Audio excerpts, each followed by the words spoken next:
If you don't follow college basketball, you've probably heard of Bobby Knight. He's the coach who touched off an international incident at the Pan American Games last summer when he was charged with socking a cop. That came as no surprise to sports fans because Bobby Knight is just that kind of fellow. If he weren't the best basketball coach in the country, and a lot of people say he is, or if his Indiana University team were not a national contender, which it is, we would probably still be doing a story about him. Love him or hate him, and there are plenty of people on both sides of that issue, he is bigger than life and meaner than a rattlesnake. You're crazy! The goddamn ball is that far off the bucket! Wait, you can't even see that where you are! The ball is on this side! At Indiana, this scene is as common as a ball going through the hoop. Between you and the thing! We're getting beat because we're just not tough enough in the way we're playing. That's the whole thing. We're not tough enough on the board. We're not tough enough handling the ball. We're not tough enough moving the ball. Now let's don't have anything left after 10 minutes. And then we'll just play on guts from that point on. But let's throw everything we've got into the first 10 minutes of this half. At the age of 24, he began coaching at West Point and led Army teams to the few winning seasons they ever had. In 1972, he came to Indiana and quickly turned them from also-rans into NCAA national champions 4 years later. But no matter where he is, he always acts the same. He yells at his players. Who in the hell is guarding Hanson? Well then, goddammit, get him! He puts down reporters. That's just how good I feel tonight, Russ. I'll even say hello to you. You must feel damn good. No! He screams at referees. Oh, no! He just went down! He even berates home crowds for not yelling loudly enough. But most importantly, he wins. And winning basketball games here in Indiana is as important as a good corn crop is to Iowa or a hit season is to Broadway.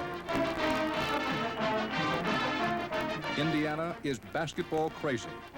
A ball and a net would make a perfect state flag. And as long as Knight is holding the flag, his players march, run, and jump to his tune. Let's go. We go out this way. Let's go. Let's go. And I say, boys, we're going to play basketball my way. This isn't going to be very democratic. We're not going to vote on what offense or what defense or who the hell's going to play or anything, because I've forgotten more about this game than you're going to know, and we're going to play it my way. You took a jump shot off the dribble, no passes. Your next shot is a jump shot with one pass. Now, are we running your offense or mine? Both his offense and defense seem more suited to a battleground than playground. He permits little individual freedom, few flashy moves, no one-on-one play. Knight stresses the fundamentals. He considers himself not so much a coach as a teacher. Indeed, one history professor calls Knight the best teacher at the university, period. Other professors say his winning-at-all-costs attitude and intimidating ways make him the worst influence in the state. Tell Bushy one pass and a shot again. We just, damn it, we'll tell him. Knight's philosophy is the same off the court and seems wildly out of bounds to many of today's Indiana students. It's important that people know what the hell you think when you're the man in charge, and I try to leave little doubt as to exactly what I think about most issues. Somebody says to me, how do you get your teams to play as hard as they do? Your teams play harder than almost any other basketball team I watch. What's your secret? Well, there is absolutely no secret. You're either going to play hard or you're not going to play. That's a great motivational device. His method of motivating is maybe one of the things that people object to. I think he motivates by fear a lot of times. Curry Kirkpatrick, college basketball writer for Sports Illustrated. It's scary sometimes, some of the things he does with young, impressionable college players. Now, I think if he went to the NBA, did the same thing he does in college, he would either have the best team in pros, or he would be dead within a week, because some of the pros would beat the hell out of him. 10 of Knight's players have made it to the pros. One of them, Quinn Buckner of the Milwaukee Bucks. When you get out on the court, he asks you to do one thing, and that's just give him 100% every second that you're out on the court. And I personally don't think that's asking a lot. Sometimes he's so intense that he gets so involved in the game, and yelling at some players really destroys them. I don't mean permanently, it's just for a certain period in their life. it was like this is the toughest thing they've ever been through. And my whole goal as far as being on the basketball court was winning the NCAA championship. And he motivated me to get out there every day to do that. And he motivated the other guys on the team to do it. And it's hard to argue with that. Come on, move it, move it, move it. Enough players have quit to form a team of their own. Some are quoted as saying they were intimidated, humiliated, scared, frightened. One said basketball wasn't fun anymore and called Knight an SOB. Well, hell, don't nod about it. Do it. Let's go. I honestly believe that people respond who are competitive best to criticism. I sometimes think that praise makes us a little lazy. Come on, be ready, Ray, be ready. See, I'm a great believer that none of us works to potential. right, I believe get on top. the most detrimental, singular thing in society Step out, is Phil, human step out. nature. I think human nature dictates that instead of working Come back, Steve. on my jab step, one dribble, and jump shot for an hour, I work on it for 15 minutes, and then I go watch what's going on around the swimming pool. You know, I think human nature, to you, to me, to players, is the toughest opponent that we have to fight. A former coach who never beat Indiana is Al McGuire, now basketball commentator for NBC Sports. He expects when you play for him, if there's a ball on the floor, you dive for it. You don't have to come up with it, but you must come up with spalling on your forehead. And you must leave some of your blood on the court. It's a constant maximum effort, that there is no softening, there's no marshmallow type of thing out there. It's almost blood and guts.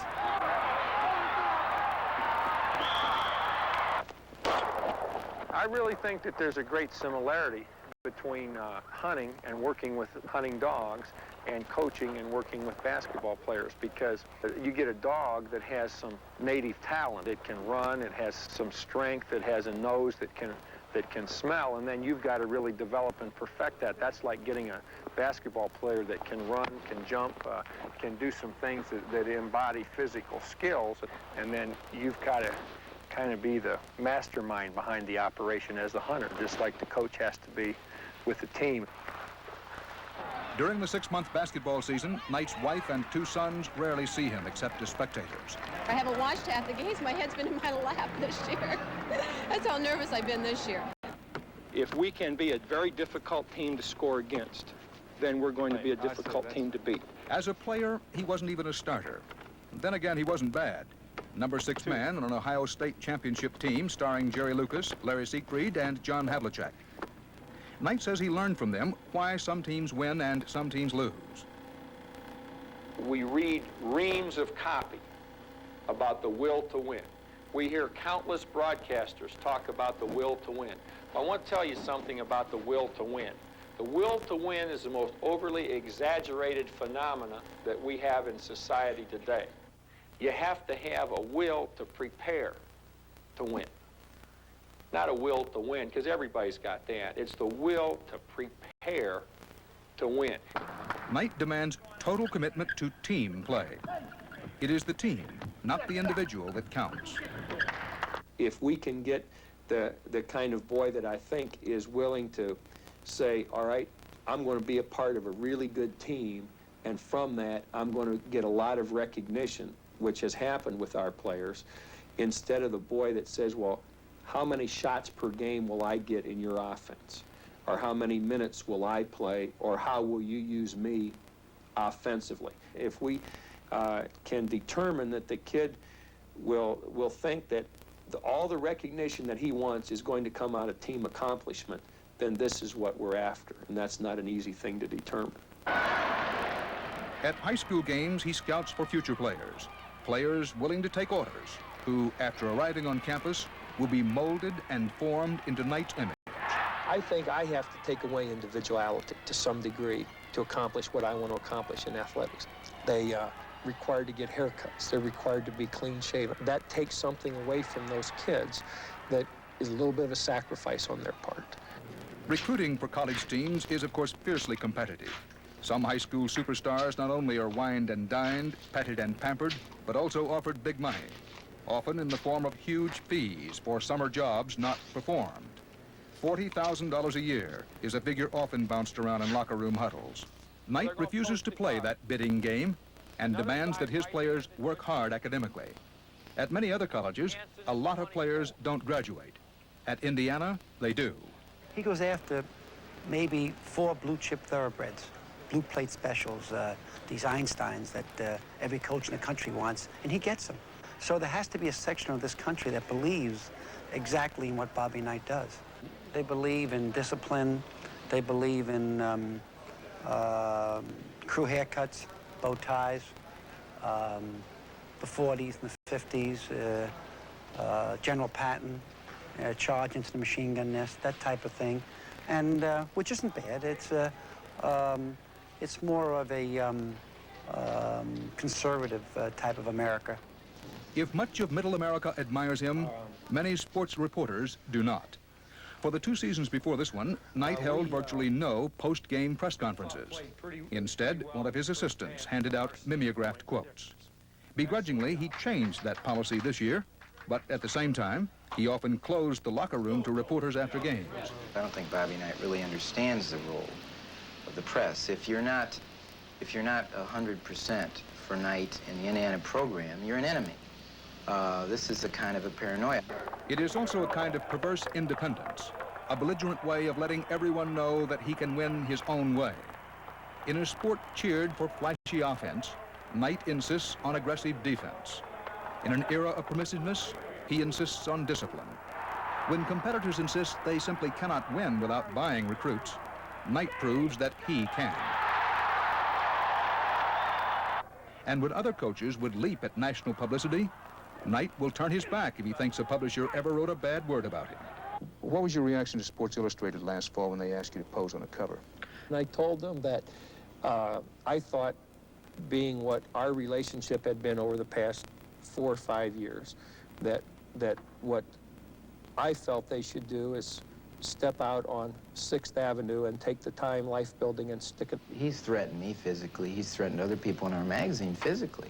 He threatened to throw another one of our writers out of a 2nd-story window. I mean, we could go on here. But these are just personal things, and, they're laughable. But he says them in jest, doesn't he? I hope so.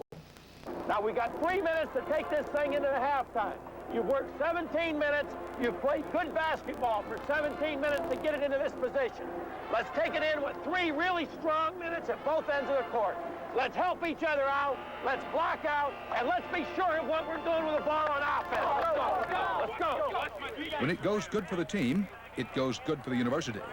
Direct basketball income for this season is projected just short of $1 million. Add another $250,000 for a successful postseason tournament. And alumni contribute more when the team wins than when it loses. A healthy $2 million more last year, and probably more this year. Can you lose and survive here? I don't think so. I don't think that the university or the people in Indiana, the atmosphere of basketball in Indiana would permit you to lose here and survive. I don't think there's any way that could be done. Last weekend, Indiana again won the Big Ten championship. This weekend, they began their quest for a 2nd NCAA crown. When Bobby Knight is involved, you lose sight of the players. You lose track of his players. And after all, the games are for the players, not for the coaches. And I think Knight, subconsciously or not, takes the spotlight to the detriment of the players, all in the cause of winning. All in the cause of winning. Maybe I do have tunnel vision in that regard. But damn it, I want those kids to be able to get out of here, and I want them to look back and say, now they may not understand why I've said what I did or what I've said, but I want them to get out of here, and at some time, it may not be this year or next year, maybe 5 years, I want them to be able to sit down and analyze education at Indiana University and say that playing basketball was the greatest form of education I received while being there.